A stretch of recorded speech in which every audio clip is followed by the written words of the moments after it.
చేయాల్సిన బాధ్యత కోర్టులకు ఉంటుంది. అంటే ఒక కేసు రిజిస్టర్ చేసి ఇన్వెస్టిగేట్ చేసే బాధ్యత ఈ ఇన్వెస్టిగేటింగ్ ఏజెన్సీస్కి ఉంటుంది. లైక్ సిబిఐ కానీ, ఈడీ కానీ, లోకల్ పోలీస్ కానీ. వీళ్ళు ఏంటంటే ప్రైమా ఫేసి ఒక ఎఫ్ఐఆర్ తీసుకొని అందులో ఉన్న విషయాల్లో తథ్యం ఉందా లేదా అని చూసి ఎవిడెన్స్ కలెక్ట్ చేసి అందులో విషయాలు ఉన్నాయి అంటే అప్పుడు వాళ్ళు కోర్టులో ఛార్జ్షీట్ వేస్తారు. వాళ్ళు వేసిన ఛార్జ్షీట్ని కోర్టు పరిగణనలోకి తీసుకొని వాళ్ళ దగ్గర ఉన్న ఎవిడెన్స్ చూసి ఫైనల్గా ఈ వ్యక్తి మీద శిక్షకు అర్హుడా కాదా అన్నది డిసైడ్ చేస్తాం. కాబట్టి ఇప్పుడు ఈ కేసులో ఇంకా మనం ప్రిలిమినరీ స్టేజ్లో ఉన్నాం, అంటే ఇన్వెస్టిగేషన్ స్టేజ్లో ఉన్నాం. అంటే కొన్ని ఛార్జ్షీట్లు వేసినా కూడా ఇంకా ఇన్వెస్టిగేషన్ నడుస్తూనే ఉంది. ఆ సందర్భంగా కేజ్రీవాల్ గారిని అరెస్ట్ చేయడం జరిగింది.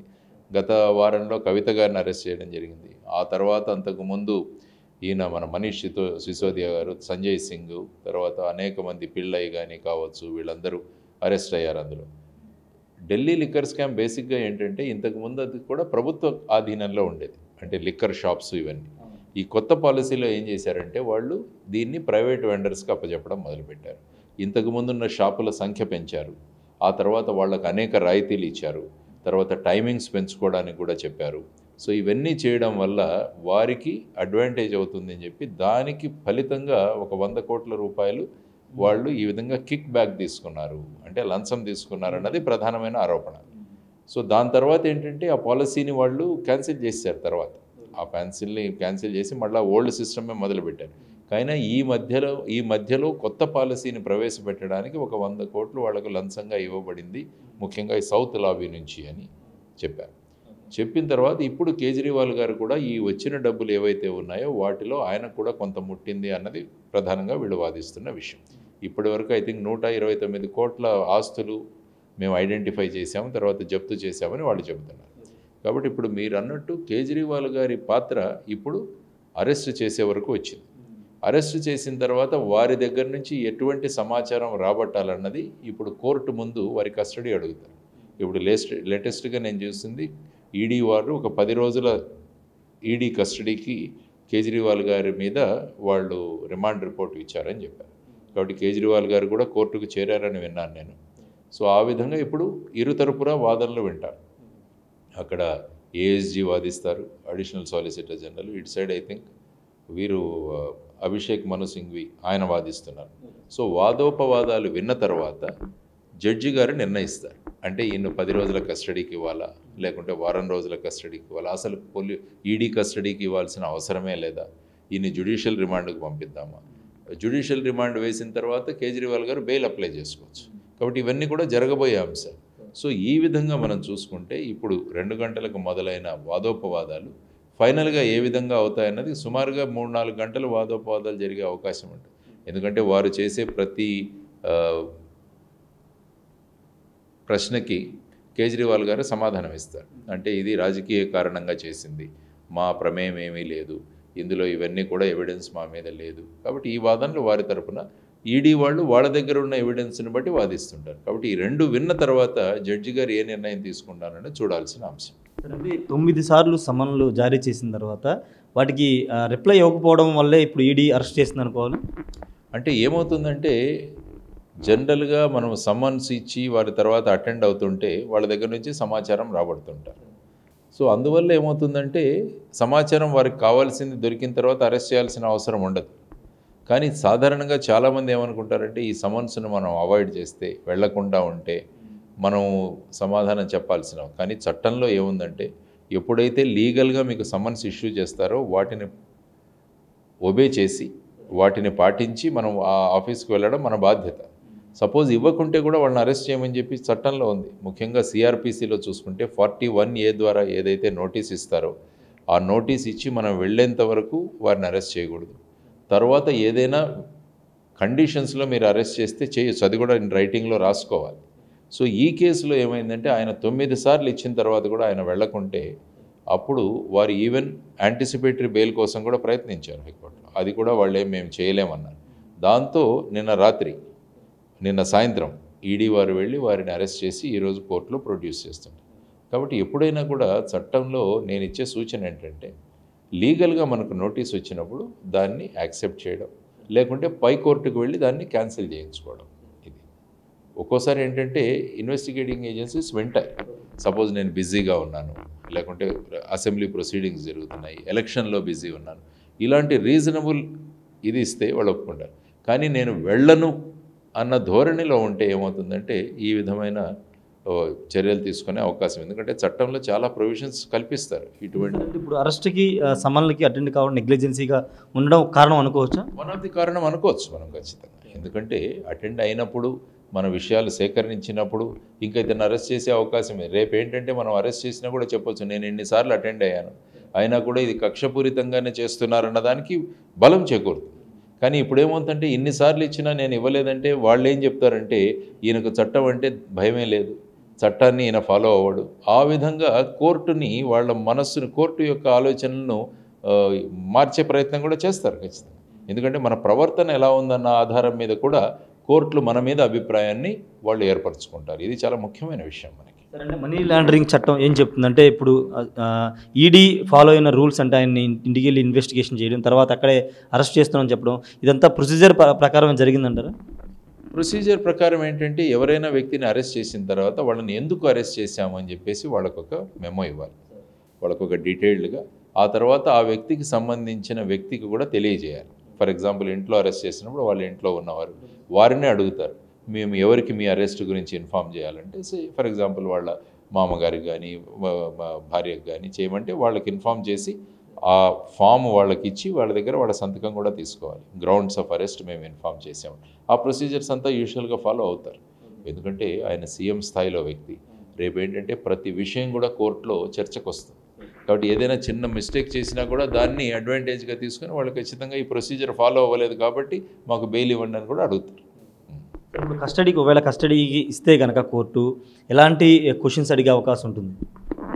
కస్టడీ అడిగిన తర్వాత క్వశ్చన్స్ ఏంటంటే ఈ మొత్తం లిక్కర్ స్కామ్లో ఏం జరిగింది, మీకు ఎంత నాలెడ్జ్ ఉంది అని అడుగుతారు. ఆ తర్వాత వీళ్ళ దగ్గర ఇంకా చాలామందిని ప్రశ్నించున్నారు ఇప్పటికే, వాళ్ళందరి దగ్గర నుంచి కూడా ఎవిడెన్స్ తీసుకున్నారు. కాబట్టి ఆ సాక్ష్యాధారాలు కూడా వారి ముందు చూపించి, సపోజ్ నాకేం తెలియదు అన్నారంటే వీరు చెప్పిన స్టేట్మెంట్లు చూపిస్తారు. సో ఇవన్నీ చూపించి ఆ మనిషిని అడుగుతారు, మా దగ్గర ఈ విధమైన ఆధారాలు ఉన్నాయి, మరి మీరు లేదని చెబుతున్నారు ఏంటన్నది కూడా అడగచ్చు. ఎందుకంటే పిఎంఎల్ఏ యాక్ట్ ప్రకారం అదొక సివిల్ కోర్ట్ లాగా ఉంటుంది. అందులో సివిల్ కోర్టులో ఆయన్ని పిలిపిస్తున్నారు కాబట్టి కోర్టు ముందు అంతా కూడా సత్యమే చెప్పాలనే ఉన్నది. కాబట్టి వాళ్ళ ముందు అబద్ధం చెప్పడం కూడా అది కూడా ఒక అఫెన్స్ అవుతుంది పిఎంఎల్ఏ. ఎందుకంటే అంత చట్టం, ఎందుకంటే ఈ మనీ లాండరింగ్ అన్నది మొత్తం ప్రపంచాన్నే కుదిపివేస్తున్న విషయం. ఇప్పుడు హవాలా అని చూసాం చాలా చోట్ల, ఎక్కడి నుంచి ఎక్కడికి కావాలంటే ఎంత డబ్బు కావాలంటే అంత డబ్బు మారిపోతుంది. అంగాడియా అంటారు, హవాలా అంటారు, ఈ విధంగా దేశ హద్దులు కూడా మారిపోతాయి. కాబట్టి మొత్తం ప్రపంచంలో కూడా ఈ మనీ లాండరింగ్ అన్నది చాలా సీరియస్ క్రైము. దాని గురించి అందరూ ఈవెన్ కోర్టులు కూడా చాలా జడ్జిమెంట్స్ ఇచ్చాయి. మనీ లాండరింగ్ కేసెస్లో ఎస్పెషల్లీ చాలా స్ట్రిక్ట్గా ఉండండి, బెయిల్ కూడా అంత సులభంగా ఇవ్వకండి, ఇవన్నీ కూడా చెప్పిన విషయాలు. కాబట్టి అతి కఠినమైన చట్టము, ఇటువంటి చట్టాలు ఉన్నప్పుడు ఆ సంబంధించి మనం కూడా దాన్ని పాటించాలన్నది కూడా చాలామంది నేర్చుకోవాలి. కవిత అరెస్ట్ గురించి ఏం చెప్తారంటే ఆమె స్కామ్లో లేవని చెప్తున్నారు. అక్కడ ఢిల్లీ స్థాయిలో జరిగినటువంటి స్కామ్కి తమకి సంబంధం లేదనేది ప్రధానంగా కవిత తరపున కానీ కవితకు సంబంధించిన పార్టీ వాళ్ళందరూ చెప్తున్నారు. మీరేం చెప్తారు? సాధారణంగా ఏ వ్యక్తి కూడా అదే చెప్తారు. సపోజ్ ఏ వ్యక్తిని అరెస్ట్ చేసినా నేనేం చేయలేదంటారు. కానీ ఇన్వెస్టిగేటింగ్ ఏజెన్సీస్ ఏమంటే దానికి సంబంధించిన సాక్ష్యాలు, ఎందుకంటే ఇటువంటి హై ప్రొఫైల్ వ్యక్తిని అరెస్ట్ చేస్తున్నప్పుడు ఏమాత్రం సాక్ష్యం లేకుండా అరెస్ట్ చేస్తే రేపు కోర్టులో ఫేస్ చేయాల్సి వస్తుంది. సో ఏదో నాకు అధికారం ఉంది కదా నేను అరెస్ట్ చేస్తున్నాను వెళ్తే వాళ్ళ అడ్వకేట్ రేపు మిమ్మల్ని క్రాస్ చేస్తాడు, మీ బేసిస్ ఏంటి, ఎలా చేశారు, ఎందుకంటే సుప్రీంకోర్టు అనేక జడ్జిమెంట్లు ఉన్నాయి. కాబట్టి ఇవన్నీ కూడా దగ్గర పెట్టుకొని వాళ్ళు చేస్తారని అనుకుంటాం. కానీ చూద్దాం, ఫైనల్గా ఏంటంటే కవిత గారి మ్యాటర్లో కూడా సుప్రీంకోర్టుకు వెళితే వారు మేము ఇంటర్ఫియర్ అవ్వలేము, మీరు మళ్ళీ ట్రయల్ కోర్టుకే వెళ్ళండి అని చెప్పారు. సో ఎప్పుడైనా ఇన్వెస్టిగేటింగ్ జరుగుతున్నప్పుడు కింది కోర్టు ఏదైతే ఉంటుందో అది ముఖ్యం. ఎందుకంటే ఇన్వెస్టిగేషన్ చేయడానికి ఇన్వెస్టిగేటింగ్ ఏజెన్సీస్ని కోర్టులో అలౌ చేయాలి. లేకుంటే ప్రతి చోట కూడా వారిని ఆపేస్తుంటే మరి కేసు ఇన్వెస్టిగేషన్ ఏమవుతుంది? రేపు వాళ్ళు అదే అంటారు, మీరు స్టే ఇచ్చారు దానివల్ల చేయలేకపోయాం, మీరు ఆ విధంగా వాళ్ళకి మాకు కస్టడీ ఇవ్వలేదు దానివల్ల మేము అనేక విషయాలు తెలుసుకోలేకపోయాం, ఇవన్నీ కూడా అంటారు. కాబట్టి ఎప్పుడు కూడా ఇన్వెస్టిగేషన్ జరగాలన్నది ప్రయారిటీ. దానికి కోర్టు మీరు రాజ్యాంగబద్ధంగా ఉన్న విషయాలు ఏదైనా వైలేట్ చేస్తే, ఫర్ ఎగ్జాంపుల్ ఒకరిని అరెస్ట్ చేసి కొట్టారు, అప్పుడు అది రాజ్యాంగంగా అది థర్డ్ డిగ్రీ ఉపయోగించకూడదు. మీరు అరెస్ట్ చేస్తున్నప్పుడు అరెస్ట్ మెమో ఇవ్వలేదు, ఆ తర్వాత మీ దగ్గర కేస్ డైరీస్ సబ్మిట్ చేయలేదు, ఇలా రకరకాల విషయాలు ఉంటాయి. ఏవైతే లీగల్గా ఉన్న విషయాలన్నీ కూడా ఫాలో అవుతున్నంత వరకు కోర్టులు కూడా ఇంటర్ఫియర్ అవ్వవు. కోర్టులు ఎప్పుడు ఇంటర్ఫియర్ అవుతాయంటే చట్టబద్ధంగా ఉన్న విషయాలను మనం పాటించకుండా కేవలం మనకు అధికారం ఉంది కదా అని చేసినప్పుడు అప్పుడు కోర్టులు ఇంటర్ఫియర్ అవుతాయి. ఎందుకంటే వ్యక్తి స్వేచ్ఛ, వ్యక్తి స్వాతంత్రం అన్నది చాలా ముఖ్యం. ఆర్టికల్ 21 రైట్ టు లైఫ్ అన్నది కూడా చాలా ముఖ్యం. ఆ రాజ్యాంగబద్ధమైన హక్కులను కాపాడే బాధ్యత కోర్టుల మీద ఉంది. అది ఎప్పుడైతే వయలేషన్ అవుతుందో అప్పుడు పెద్ద కోర్టులు వస్తాయి. అంటే హైకోర్టు, సుప్రీంకోర్టు అప్పుడు రంగప్రవేశం చేస్తాయి. లేకుంటే బేసిక్ ఇన్వెస్టిగేషన్లు ట్రయల్ కోర్టు, ఇన్వెస్టిగేటింగ్ ఏజెన్సీ ఈ రెండింటి మధ్య జరుగుతుంటుంది. అంటే ఇప్పుడు కేసు తీవ్రత చూస్తే కనుక ఇప్పుడు ఒకవేళ ఈ అందరి సాక్షుల్ని విచారించారు కాబట్టి ఒకవేళ శిక్ష పడితే కేజ్రీవాల్కి ఏమన్నా ఎలాంటి టైప్ శిక్ష పడే అవకాశం ఉంది? కవితకి సంబంధించి ఎలా? సాధారణంగా ఇవన్నీ ఏంటంటే కాన్స్పిరసీ కేసెస్ అంట.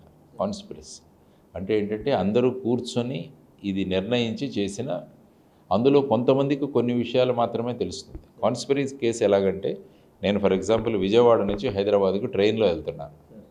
నేను విజయవాడ నుంచి హైదరాబాద్ వరకు ప్రయాణం చేస్తాను. ఒక వ్యక్తి మధ్యలో ఎక్కుతాడు, ఎక్కడో ఎక్కేసి కొంత దూరం ప్రయాణం చేసి దిగిపోతాడు. ఇంకో వ్యక్తి ఇంకో చోటుకి వెళ్ళి దిగిపోతాడు. వీళ్లకు కొద్ది విషయాలు మాత్రమే తెలుస్తాయి. కానీ ఏ వ్యక్తి అయితే విజయవాడ నుంచి హైదరాబాద్కు ప్రయాణం చేస్తున్నాడో అతనికి మొత్తం తెలుసు. కాబట్టి ఈ కాన్స్పిరసీలో వీళ్ళందరూ సహభాగులు అవుతారు.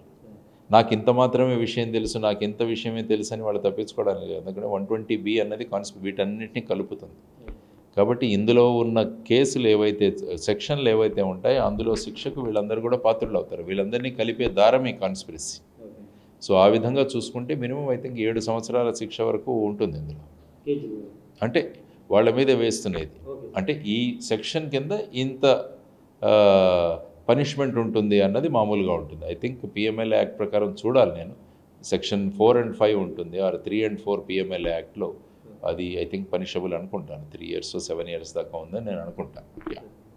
ఇప్పుడు మీ పార్టీ స్టాండర్డ్స్ అరవింద్ కేజ్రీవాల్ అరెస్టుకు సంబంధించి ఒక ముఖ్యమంత్రి స్థాయిలో ఉన్న వ్యక్తిని ఈ విధంగా అరెస్ట్ చేయడం పట్ల మీ పార్టీ ఏం చెప్తుంది? అంటే ముఖ్యమంత్రి స్థాయిలో ఉన్న వ్యక్తిని అరెస్ట్ చేయడం ఇది ప్రథమం కాదు. మొట్టమొదటిసారిగా సిట్టింగ్ ముఖ్యమంత్రిని అరెస్ట్ చేసింది జయలలిత. ఆ తర్వాత వచ్చేసి హేమంత్ సోరెన్ మన జార్ఖండ్, వీరు 3rd ముఖ్యమంత్రి. సో ఆ విధంగా సిట్టింగ్ వారిని చేయడం అన్నది అనుకుంటాను. ఐ థింక్ లాలూ ప్రసాద్ యాదవ్ గారితో ఏమైంది, అప్పుడు రాబ్రీ దేవిని సీఎం చేశారు, అప్పుడు ఆయన సిట్టింగో కాదో ఇంకా అది క్లారిఫై చేయాలి. సో ఆ విధంగా చేయడం వల్ల ఏమవుతుందంటే, అంటే ముఖ్యమంత్రి స్థాయిలో ఉన్న వ్యక్తులు ఫైనల్గా వారు చేశారా లేదా అన్నది రేపు కోర్టులో జరిగిన తర్వాత తెలుస్తుంది. కానీ ఈ విధమైన అలిగేషన్స్ రావడం అన్నది కూడా చాలా జాగ్రత్తగా ఉండాలి. ఎందుకంటే ఆ స్థానాల్లో ఉన్నవాళ్ళు, ఆ పొజిషన్లో ఉన్నవాళ్ళు ప్రతి విషయాలు కూడా ట్రాన్స్పరెన్సీ చాలా ముఖ్యం. ముఖ్యంగా ఏంటంటే అరవింద్ కేజ్రీవాల్ గారు అవినీతికి విరోధంగా ఆయన యాక్ట్ చేసే వ్యక్తి. అది జన లోక్పాల్ తీసుకురావడానికి అన్నా హజారా గారితో కలిసి సత్యాగ్రహాలు నిర్వహించారు. కాబట్టి ఆయన మీద ఫోకస్ ఇంకా ఎక్కువగా ఉంటుంది. సో ఆయన మీద ఇటువంటిది రావడం అన్నది అది దురదృష్టకరం. అది పొలిటికల్ రీజన్స్ వల్ల అయిందా లేకుంటే అని వాళ్ళు వాదిస్తున్నారు. కానీ జనరల్గా ఏ ఆధారాలు లేకుండా ఏ ఇన్వెస్టిగేటింగ్ ఏజెన్సీ ఆ విధంగా ఎవరినో పొలిటికల్ బాసెస్ని వాళ్ళను ఖుషి చేయడానికి, వాళ్ళని సంతోషపెట్టడానికి చేయదు. ఎందుకంటే రేపు వాళ్ళు ఎదుర్కోవాలి కోర్టులో, పొలిటికల్ వాళ్ళు వెళ్ళిపోతారు. కానీ ఫైనల్గా అక్కడ కోర్టులో సమాధానం చెప్పాల్సిన వాళ్ళు ఆ ఏజెన్సీలో ఉన్నవాళ్ళు. సో ఆ విధంగా చేసుకుంటూ పోతుంటే చూద్దాం ఈరోజు కోర్టులో ఏమవుతుందో. తర్వాత ఈవెన్ సుప్రీంకోర్టులో కూడా వారి అప్లికేషన్ కన్సిడర్ చేస్తామని చెప్పారంటే ఈ అరెస్ట్కి సంబంధించి. సుప్రీంకోర్టు ఏ విధమైన నిర్ణయం తీసుకుంటుందో. కానీ కవిత గారి కేసులో ఇచ్చిన సుప్రీంకోర్టు నిర్ణయం వల్ల ఏమవుతుందంటే అది ఈయనకు కూడా వర్తిస్తుంది. మీరు వెళ్ళి ఏం చెప్పుకోవాలో అది మీరు ట్రయల్ కోర్టులో చెప్పుకోండి. ఏదైతే పిఎంఎల్ఏ కోర్టు ఉందో, క్రాస్ రెవెన్యూ కోర్టు, అక్కడికి వెళ్ళి మీ కోర్టులో చెప్పండి అని సుప్రీంకోర్టు కూడా అంటుంది. ఎందుకంటే నేను ముందు చెప్పినట్టు ఇన్వెస్టిగేషన్ స్థాయిలో కోర్టు ఉన్నప్పుడు పెద్ద కోర్టులు అంతగా జోక్యం కలిగించుకోవు. అన్లెస్ రాజ్యాంగబద్ధంగా ఉన్న హక్కులకు ఎక్కడైనా భంగం కలిగితేనే అప్పుడు వస్తాయి. కానీ అదర్వైజ్ స్మూత్ ఇన్వెస్టిగేషన్ కోసం ఈ కోర్టులన్నీ కూడా లోవర్ కోర్టుకు వెళ్ళమని చెబుతాయి. ఇది కక్ష సాధింపు అరెస్ట్ అనేది ప్రధానంగా కాంగ్రెస్ పార్టీ మద్దతు ఇస్తున్న కాంగ్రెస్ పార్టీ కానీ విపక్షాలు కానీ చేస్తున్నటువంటి ప్రధాన ఆరోపణ. బీజేపీ కక్ష సాధింపు చర్యలో భాగంగానే ఎలక్షన్ ముందు అరెస్ట్ చేశారనేది వాళ్ళు చెప్తున్నారు. ఎలా ఉంటుందంటే రాజకీయ పార్టీలు వాళ్ళు అధికారంలో ఉన్నారో విపక్షాల్లో ఉన్నారో దాని మీద ఆధారపడి, అధికారంలో ఉన్నప్పుడు వారు ఇదే అంటారు, విపక్షాలకు వచ్చినప్పుడు వేరే విధంగా మారుతారు. So the opinion of a political party depends on where you are sitting, whether you are sitting